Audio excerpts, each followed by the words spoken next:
14년 후에 내가 바나바와 함께 디도를 데리고 다시 예루살렘에 올라갔나니 계시를 따라 올라가 내가 이방 가운데서 전파하는 복음을 그들에게 제시하되 유력한 자들에게 사사로이 한 것은 내가 다름질하는 것이나 다름질한 것이 헛되지 않게 하려 함이라. 그러나 나와 함께 있는 헬라인 디도까지도 억지로 할례를 받게 하지 아니하였으니 이는 가만히 들어온 거짓 형제들 때문이라. 그들이 가만히 들어온 것은 그리스도 예수 안에서 우리가 가진 자유를 엿보고 우리를 종으로 삼고자 함이로되 그들에게 우리가 한시도 복종하지 아니하였으니 이는 복음의 진리가 항상 너희 가운데 있게 하려 함이라. 유력하다는 이들 중에 본래 어떤 이들이든지 내게 상관이 없으며 하나님은 사람을 외모로 취하지 아니하시나니 저 유력한 이들은 내게 의무를 더하여 준 것이 없고 도리어 그들은 내가 무할례자에게 복음 전함을 맡은 것이 베드로가 할례자에게 맡음과 같은 것을 보았고 베드로에게 역사하사 그를 할례자의 사도로 삼으신 이가 또한 내게 역사하사 나를 이방인의 사도로 삼으셨느니라.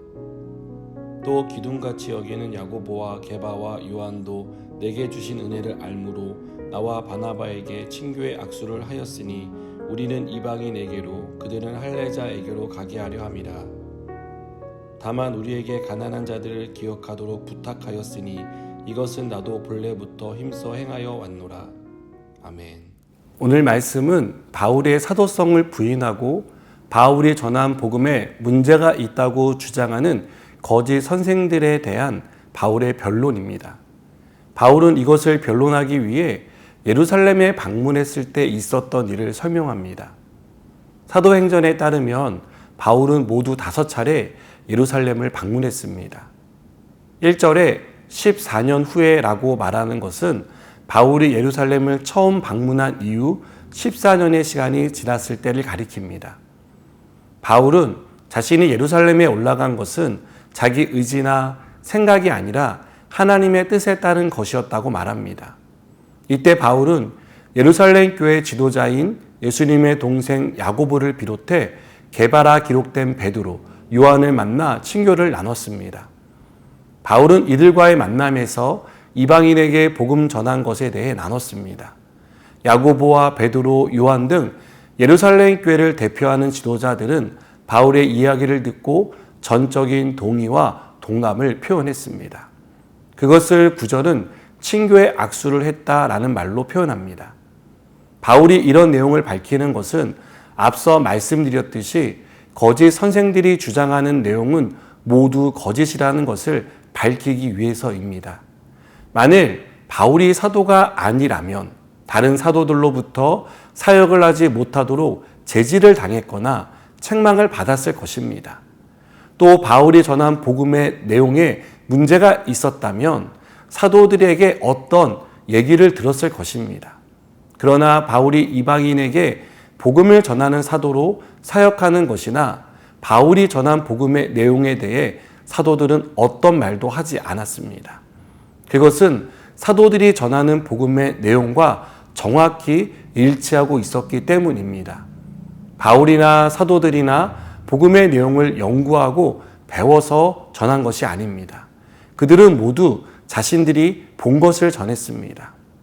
여러분, 복음의 내용은 단 한 번도 변경된 적이 없습니다.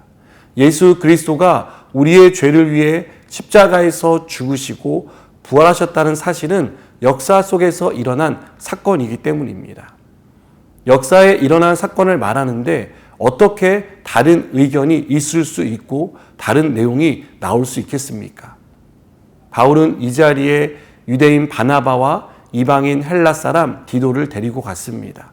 거짓 선생들의 주장처럼 구원을 위해 할례를 받아야 하고 율법을 지켜야 했다면 사도들이 할례 받지 않은 디도의 할례 여부를 따져 물었을 것입니다. 하지만 그런 일은 일어나지 않았습니다. 구원을 받는데 할례나 율법 준수는 아무 상관이 없기 때문입니다.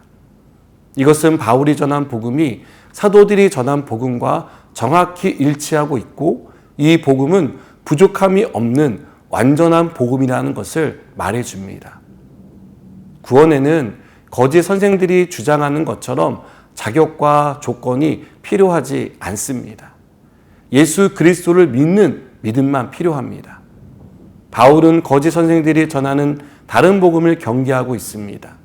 그것이 하나님의 은혜를 가리고 하나님에게서 멀어지게 하려는 사악한 사탄의 계략이라는 것을 알고 있었기 때문입니다. 그런데 이러한 사탄의 전략은 지금도 여전합니다. 우리가 받은 구원에 자격과 조건을 붙입니다. 특별히 선행을 통해 공덕을 쌓아야 하지 않냐라는 생각을 갖게 합니다. 우리가 머리로는 선행이 구원과 상관없다는 것을 알면서도 마음 한켠으로는 부족함을 느끼고 불안한 생각을 떨쳐버리지 못하는 것을 봅니다. 그래서 구원의 확신을 갖지 못합니다. 나는 여전히 부족하고 그래서 솔직히 구원을 받았는지 잘 모르겠다라고 생각하게 합니다. 여러분, 이것은 겸손이 아닙니다. 하나님이 은혜로 주신 구원을 부정하는 행위입니다. 여러분, 우리는 절대 구원을 받을 만한 자격이 있는 사람이 아닙니다. 이런 자격을 갖출 능력도 없습니다. 하나님은 이런 우리를 사랑하셔서 하나뿐인 아들을 우리의 죄를 위해 십자가에 죽게 하시면서까지 우리를 구원해 주셨습니다. 우리의 구원은 이렇게 하나님의 사랑을 기초로 하고 있습니다. 우리는 이러한 하나님의 사랑이라는 은혜를 받아 구원을 받았습니다. 그래서 구원은 선물인 것입니다. 하나님은 우리를 은혜로 구원해 주셨는데 우리가 여기에 대해 확신하지 못한다면 그것만큼 하나님의 마음을 아프게 하는 일이 또 있을까요?